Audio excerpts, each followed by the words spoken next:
ہندوستان کی تاریخ میں شاہ جہاں بادشاہ کو آرکیٹیکٹ بادشاہ کہا جاتا ہے۔ ہندوستان کے اندر عظیم اور شاہکار عمارتیں بنانے کا اعزاز شاہ جہاں بادشاہ کو حاصل ہے۔ شاہ جہاں کے والد ایک عشق باز شخص تھے جو نورجہاں کے عشق و محبت میں اندھے ہو چکے تھے۔ بادشاہ کی انتلیاں اور اعضاء نکال کر بھنبر میں کیوں دفن کیے گئے جبکہ ان کا جسم لاہور لے جایا گیا۔ شاہ جہاں نے سرخ پتھروں سے ہندوستان کی عظیم ترین مسجد بنا ڈالی، لیکن آج اس مسجد کے آس پاس رہنے والے مسلمانوں کے حالات جان کر آپ دنگ رہ جائیں گے۔ جمعے کے خطبے میں اس عظیم الشان مسجد کے امام دھاڑے مار مار کر کیوں روتے رہے؟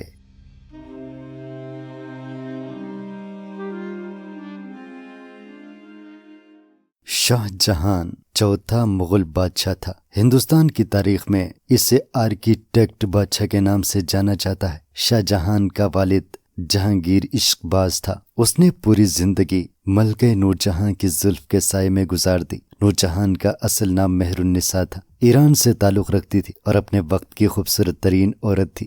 جہانگیر کے حرم کا حصہ بننے سے قبل وہ بنگال کے مغل گورنر شیر افغن کی بیگم اور اس کی بیٹی بانو بیگم کی ماں تھی۔ لاہور کا بازار نورجہاں کی بیٹی کے نام پر بنایا گیا تھا۔ شہزادی بانو بھی مغل محل میں پلی تھی۔ نورجہاں نے اس کی شادی اپنے سوتیلے بیٹے شہریار سے کر دی۔ یہ جہانگیر کا سب سے چھوٹا صاحبزادہ تھا۔ شاہ جہاں کا تیسرا نمبر تھا۔ نورجہاں اپنے داماد شہریار کو بادشاہ بنانا چاہتی تھی اور اس کے لیے وہ دن رات لابنگ کرتی رہی۔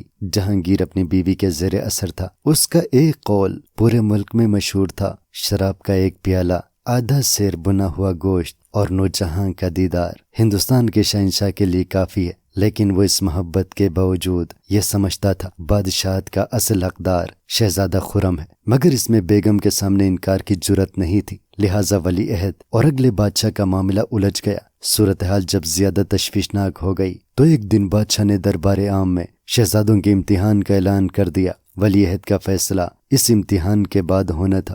دربار لگا، چاروں شہزادے بادشاہ کے سامنے کھڑے ہو گئے اور شہر کے عمائدین دم ساتھ کے بیٹھ گئے۔ بادشاہ نے شہزادوں سے صرف ایک سوال پوچھا: اگر تمہیں ہندوستان کا تخت مل جائے تو تم اس سلطنت کا کس طرح خیال رکھو گے؟ تین شہزادوں نے دعویٰ کیا: ہم ہندوستان کا ماں کی طرح خیال رکھیں گے۔ لیکن جب شہزادہ خرم کی باری آئی تو اس نے نہایت ادب سے عرض کیا: بادشاہ سلامت، اگر مجھے حکومت مل گئی تو میں ہندوستان سے محبوبہ کی طرح پیار کروں گا۔ یہ دعویٰ روٹین سے ہٹ کر تھا، لہٰذا بادشاہ نے اسے وضاحت کا حکم دے دیا۔ شہزادہ خرم کا جواب تھا: محبوبہ سے محبت دنیا کی واحد محبت ہے جس میں انسان دوسروں کی جان لے بھی سکتا ہے اور دے بھی سکتا ہے، لہٰذا میں محبوبہ کی طرح ہندوستان کو بچانے، بنانے اور سنوارنے کے لیے جان بھی دے دوں گا اور لے بھی لوں گا۔ یہ جواب بادشاہ اور عوام دونوں کو پسند آ گیا اور یوں شہزادہ خرم ہندوستان کا اگلا بادشاہ نامزد ہو گیا۔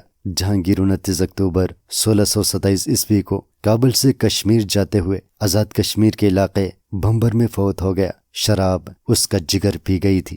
بادشاہ کی لاش آگرہ جانی تھی، لیکن سفر لمبا اور موسم خراب تھا، میت اتنی دور نہیں جا سکتی تھی، چنانچہ بادشاہ کی انتلیاں اور اعضاء بھنبر کے باسر قلعے میں دفن کر دیے گئے، جبکہ میت کو بمشکل لاہور تک پہنچایا جا سکا۔ لاہور کے مضافات میں شاہ درہ میں ایک خوبصورت باغ تھا۔ ملکہ نورجہاں کی اجازت سے بادشاہ کو وہاں دفن کر دیا گیا۔ شہزادہ خرم اس وقت آگرہ سے دور تھا۔ نورجہاں نے اس کی غیر موجودگی کا فائدہ اٹھاتے ہوئے شہریار کو بادشاہ بنا دیا۔ شہزادہ خرم فوری طور پر دارالحکومت پہنچا، شہریار کو گرفتار کیا، اس کا سر اتارا اور ہندوستان کا تخت سنبھال لیا۔ اس نے اپنی سوتیلی ماں نورجہاں کو بھی شاہ درہ میں محصور کر دیا۔ نورجہاں کا انتقال بعد ازاں 17 دسمبر 1645 عیسوی کو شاہ درہ میں ہوا اور اسے وہی دفن کر دیا گیا۔ شہزادہ خرم نے 1628 کو شاہ جہاں کے نام سے حکومت کا آغاز کیا۔ شاہ جہاں حقیقتاً ہندوستان کا محسن ثابت ہوا اور اس نے واقعی ہندوستان کا محبوبہ کی طرح خیال رکھا۔ پورے ملک میں باغات، محل اور مسجدیں بنوائی۔ آپ ٹھٹہ کی شاہ جہاں مسجد سے لے کر تاج محل تک ہندوستان کی کسی اہم عمارت کی طرف دیکھ لیں، آپ کو اس میں شاہ جہاں کے فٹ پرنٹس ملیں گے۔ شاہ جہاں 1628 سے 1658 تک 30 سال بادشاہ رہا۔ اس دوران اس کی نظر زمین کے جس ٹکڑے پر پڑ گئی وہ شاہکار بن گیا۔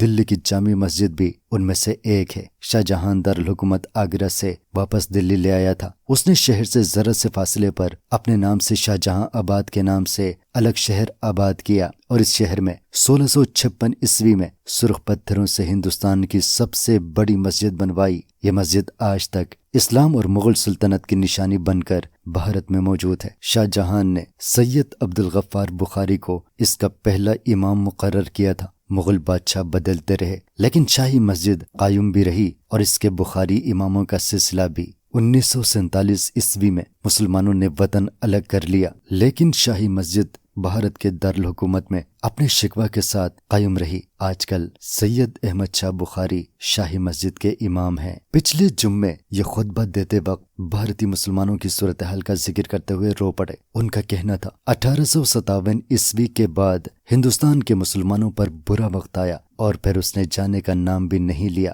ہم آج 1947 عیسوی سے بھی بدتر حالات کا شکار ہیں، اور اس کے بعد سید احمد بخاری نے رونا شروع کر دیا۔ شاہی مسجد میں اس وقت 4-5 ہزار نمازی تھے۔ ان کی آنکھوں میں بھی آنسو آ گئے۔ شاہ جہاں دلی سے 215 کلومیٹر کے فاصلے پر آگرہ کے تاج محل میں مدفون ہے۔ مجھے یقین ہے امام سید احمد بخاری کے آنسوؤں اور آہوں کی نمی اس تک بھی پہنچی ہوگی، اور قبر میں اس نے بھی محسوس کیا ہوگا میری مسجد کے نمازیوں اور میرے حسب نسب کے لوگوں کے ساتھ میری سلطنت میں کیا سلوک ہو رہا ہے۔ مجھے 2014 عیسوی میں دلی جانے کا اتفاق ہوا تھا۔ میں شاہی مسجد بھی گیا۔ مسجد کے ارد گرد مسلمانوں کے گھر اور دکانیں ہیں۔ آپ یقین کریں ان کی حالت دیکھ کر آنکھوں میں آنسو آ گئے۔ گلیوں میں گرد، کیچڑ اور کوڑا کرکٹ کے انبار تھے۔ دکانیں اور مکان گندے تھے، اور ہر چہرے پر اسرت اور غربت ملی ہوئی تھی۔ مسلمانوں کی آنکھیں اندر دھنسی تھی اور چہرے پچکے ہوئے تھے۔ میں نے وہاں گھومتے پھرتے اندازہ کیا مسلمان اپنے ناموں کی بجائے نک نیم سے جانے اور پہچانے جاتے ہیں۔ میں نے جس سے بھی پوچھا اس نے اپنا جامو، رامو، میمو، شامو اور لیلو بتایا۔ میرے ساتھ ایک سکھ دوست بھی تھے۔ یہ دلی وال ہیں۔ ان کے بزرگ تقسیم کے وقت پشاور سے نکل کر دلی میں آباد ہو گئے۔ سردار صاحب اردو، پنجابی اور پشتو تینوں زبانیں جانتے تھے۔ میں نے ان سے مسلمانوں کے نک نیمز کی وجہ پوچھی تو انہوں نے عجیب جواب دیا۔ ان کا کہنا تھا مسلمان بھارت میں خود کو محفوظ نہیں سمجھتے، لہٰذا یہ مسلمان ناموں کے ساتھ ساتھ ایسے کامن نام بھی رکھ لیتے ہیں جن سے ان کے مذہب کا اندازہ نہ ہو سکے۔ یہ اگر اپنا نام محمد بتائیں گے تو پکڑے جائیں گے، لہٰذا یہ ایک دوسرے کو میمو کہتے ہیں۔ اسی طرح یہاں عمر امر، جہانگیر گیرو، زینب زینو بن جاتی ہے۔ آپ یقین کریں میں اس کے بعد دیر تک گلی میں پھرتے مسلمانوں کو دیکھتا رہا اور ان کی بیچارگی پر افسوس کرتا رہا۔ میں نے اس کے بعد امام مسجد سے بھی ملاقات کی۔ یہ مجھے اٹھ کر ملے اور دیر تک میرا ہاتھ پکڑ کر کھڑے رہے۔ ان کا کہنا تھا تم لوگ خوش قسمت ہو، کم از کم بے خوف ہو کر پھرتے ہو، جبکہ ہمیں دیکھو ہم اپنے گھروں سے باہر نہیں نکل سکتے۔ امام صاحب کی بات درست تھی، کیونکہ بھارت معاشی لحاظ سے ترقی کر رہا تھا، لیکن مسلمانوں کی حالت بد سے بدتر ہوتی چلی جا رہی تھی۔ آج حالات 2014 سے بھی بدتر ہیں۔ مسلمانوں کے لیے نوکریاں نہ ہونے کے برابر ہیں۔ بزنس میں یہ کبھی تھے اور نہ آج ہیں۔ ان کی تعلیم بھی واجبی ہوتی ہے، کیونکہ اول انہیں سکولوں میں داخلہ نہیں ملتا، اگر مل جائے تو ہندو لڑکے انہیں بے عزت کر کے بھگا دیتے ہیں، اور سیاست کے دروازے بھی ان پر بند ہیں۔ کانگریس میں پھر بھی مسلمانوں کی گنجائش تھی، لیکن بی جے پی میں ایک بھی مسلمان ایم پی اے نہیں ہے، لہٰذا پھر بھارت میں مسلمانوں کے لیے صرف 3 شعبے بچ جاتے ہیں۔ یہ صفائی ستھرائی،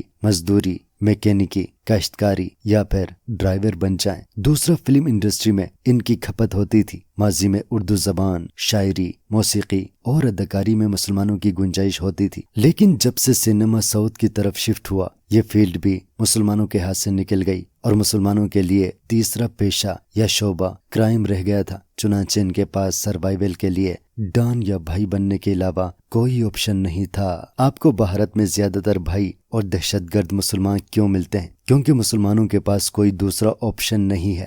جب ان کی لڑکیوں کو ہندو اٹھا کر لے جائیں گے یا گائے کا گوشت کھانے کا الزام لگا کر کسی بھی نوجوان کو سرعام قتل کر دیا جائے گا، یا پھر مسجدیں گرا کر مندر بنا دیے جائیں گے، یا پھر مسلمانوں کو سرعام تعلق یا دہشت گرد کہا جائے، تو پھر ان کے پاس کیا آپشن بچ جاتا ہے؟ اور بھارت میں اس وقت یہی ہو رہا ہے۔ ہمارے ایک سابق آرمی چیف کو یورپ میں کسی بھارتی مسلمان نے روک کر کہا تھا سر، آپ جب کشمیر میں کچھ کرتے ہیں تو اس کا خمیازہ بھارت کے مسلمانوں کو بھگتنا پڑتا ہے۔ آپ کچھ بھی کرنے سے پہلے ہم 25 کروڑ مسلمانوں کے بارے میں ضرور سوچ لیا کریں۔ اس بیچارے کی بات 100% درست تھی۔ ہم سب ایک کنٹرولڈ اور بہتر ماحول میں رہتے ہیں، جبکہ بھارتی مسلمان اذیت ناک زندگی گزار رہے ہیں۔ یہ شاہ جہاں کی بنائی ہوئی مسجد کے سائے میں بھی محفوظ نہیں ہے۔ میری حکومت سے درخواست ہے، ہم سب میں سے جو بھی شخص پاکستان کے خلاف بات کرے، آپ اسے چند دنوں کے لیے بھارت بھجوائیں اور اسے مسلمانوں کے کسی محلے میں ٹھہرا دیں۔ اسے تب پاکستان کی قدر ہوگی، وہ اس وقت جانے گا ہم کتنی بڑی جنت میں رہتے ہیں۔ اسے اس وقت معلوم ہوگا اللہ تعالیٰ نے ہم 25 کروڑ مسلمانوں پر کتنا رحم، کتنا کرم کیا ہے۔ جاوید چودھری۔